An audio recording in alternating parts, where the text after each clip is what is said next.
Tensions flared during the summer over what to do about the Roma migration inside the European Union. Some countries and the European Commission criticized France for its expulsions. That's why the European Parliament has organized a hearing with major participation of the EPP Group to decide what next steps to take. On the heels of those controversial expulsions, the hearing focused on ways to encourage the Roma not to migrate in the first place. It drew political leaders from some of the countries with the highest concentrations of Roma. One Hungarian MEP wrote a proposed report on EU strategy for Roma inclusion. She says the root of the problem is a lack of economic opportunity, affecting more than just the Roma. Underdeveloped microregions in Europe, where 1/3 of the Roma live. Also, this is the population who are in the most vulnerable position all over Europe. This is the biggest minority, but in these areas, the poorest areas of Europe, only 1/3 of the population is of Roma origin, the rest is not Roma origin. So what we are talking about is much more of a poverty issue. EU Justice Commissioner Viviane Reding, a member of the Roma Task Force, also underlined the need to develop the micro-regions. Iroka added it's up to national authorities to pinpoint where that need exists. There is also a very important need for the governments to draw these crisis maps and find these areas, open up the different structural funds and the financial help of the EU, use the money much more wisely. The help, she says, should come from the grassroots as well. Bring the Roma on board, because this is again something which in policy making and in the political leadership you don't really see. The Roma point of view is not really heard.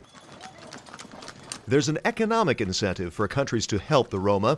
Iroka's report cites figures showing that by 2050, more than half the economically active population in Hungary will be Roma. In the long run, the report says, it's cheaper to integrate the Roma than sustain their substandard socioeconomic conditions. How to fight the anti-Roma talk in some countries?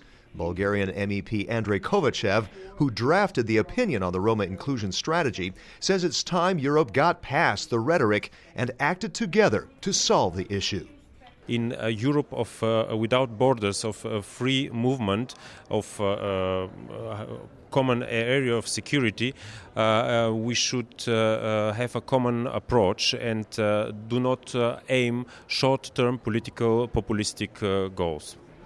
That common approach should be a combination of opportunity and law enforcement, says a top Hungarian official whose government will hold the EU presidency next year. You need jobs, you need education, you need security for these people, and on the other side, you have to control the freedom of traveling that will not misused. So, police control against misuse of rights on the one side, and the other side to give chance for these people also to be happy at home. Another Parliament report, drafted by an EPP Group lawmaker, urged the EU to devise a comprehensive human rights policy, including direct enforcement.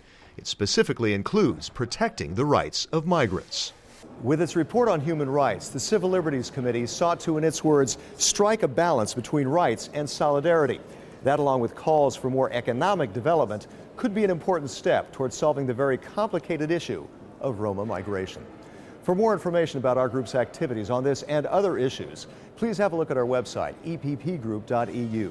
Thanks for watching, and see you again soon.